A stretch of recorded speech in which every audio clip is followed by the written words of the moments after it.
House is almost painted. Roof looks like it may be done. It's looking good.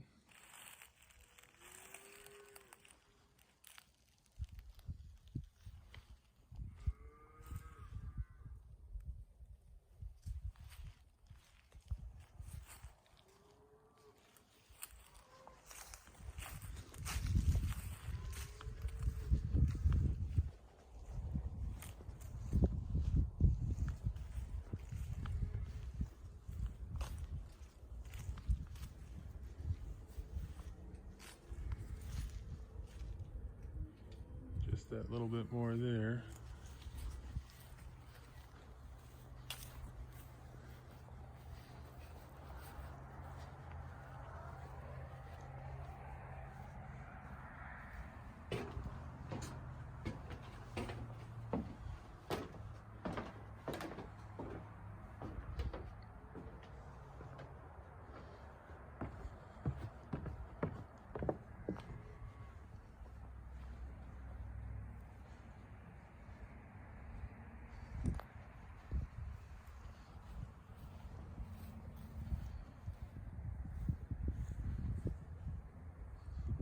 It's a lot of wood to paint.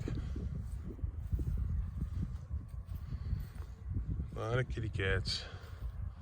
Hey, buddies. Hey, Bobby.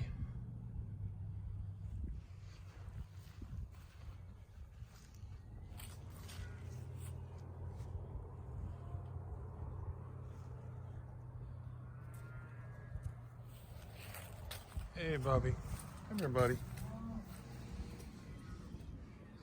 Come here.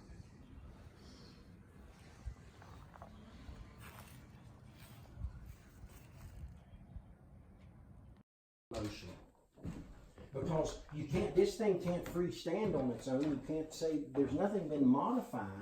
Does that go clear? Have you sound that downstairs? Does it run clear to the bottom? I don't know. Because we haven't removed the plaster down here yet. And I don't know if you can see it in the basement or not yet. But see, it's got that 4-foot thick stone wall, but we can only see to there because that's where the basement stops. So they never installed a basement under this portion. And we're looking at the gable. Is this where the old board, this is the old boards, right? Yeah, those are those ribbon Really, or gables. what's back that way? Is that more modern? Oh, that's, and that could have been changed too, couldn't it? Yeah, well, I think it had one too, and they removed it whenever they put the board and batten on. Yeah. So just like they Because removed it's it, exterior and this is interior. right? Just like they did on the other end, Exactly. they removed the gable. So that's the only original gable I'll left. tell you something, if we get in the attic, it'll determine whether these things were built separately or whether they were built right. They could have built this. It makes sense to me that you built this side first, and then you're wanting a larger building, and this is the only way you're going to be able to put an addition on. This is the only way. Well, you know, if And they it could have been all done at the same time. Well, I mean, so the story goes, the 6 families together contributed to building the original blockhouse. 6 families, the Byrnsides, the Keenans, the Kincaids, and a couple others.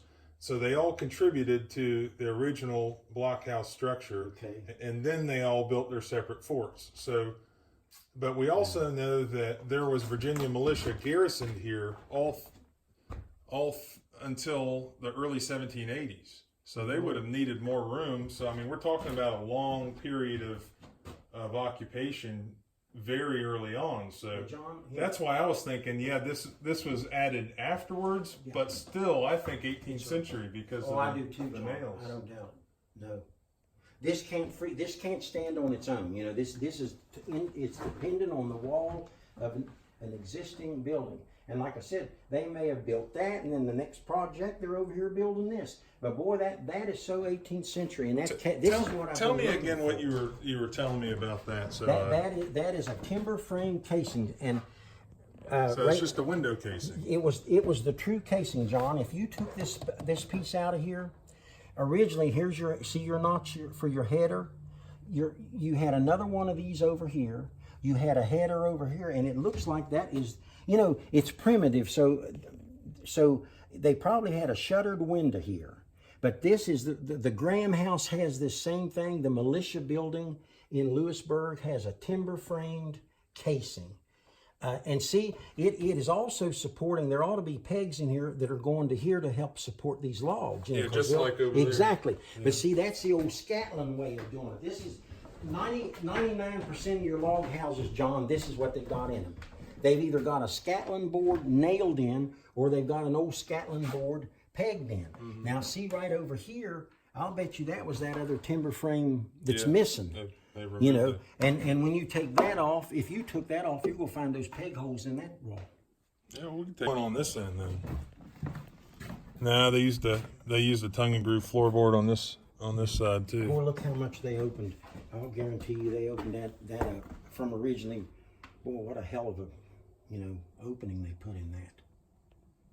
But that corner, and there's a name for this, John, and I can't remember what it is. You so seldom ever. I've only seen this in Nancy White's cabin, and something up in Canada, some fort or something.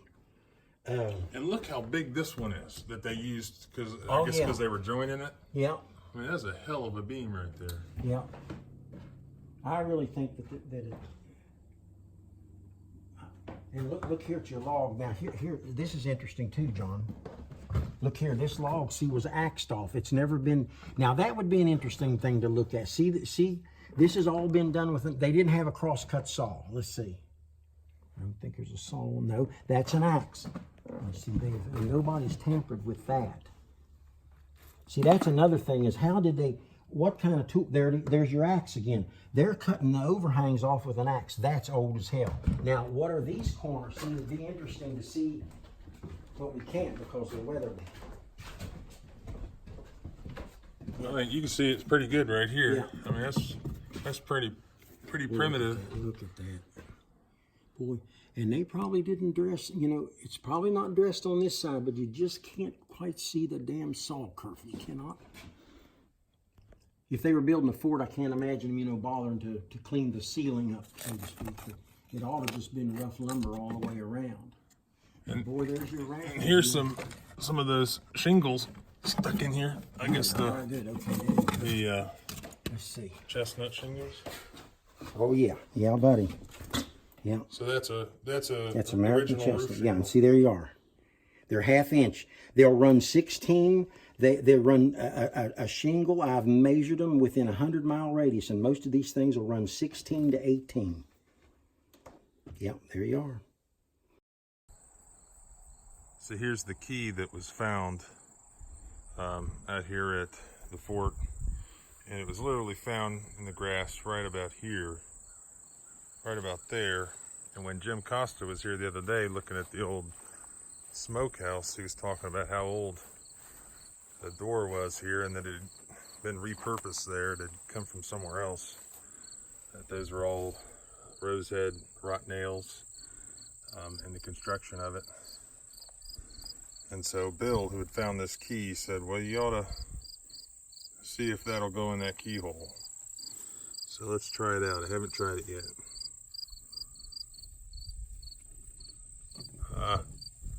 Look at that.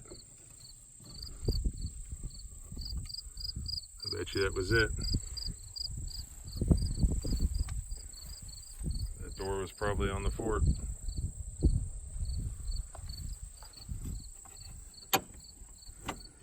Hadn't been in that hole for a long time.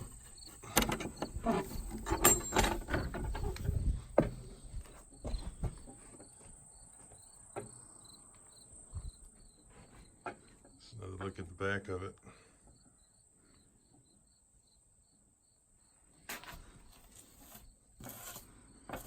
That's where the rest of the mechanism sat on the inside. So look how low that is. This was cut down. It was a bigger door at one time.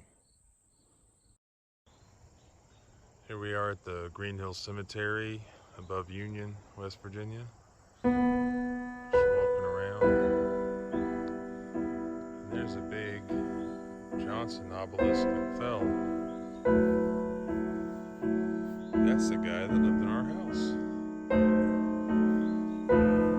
That's his wife, Mary Ellen.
Johnson.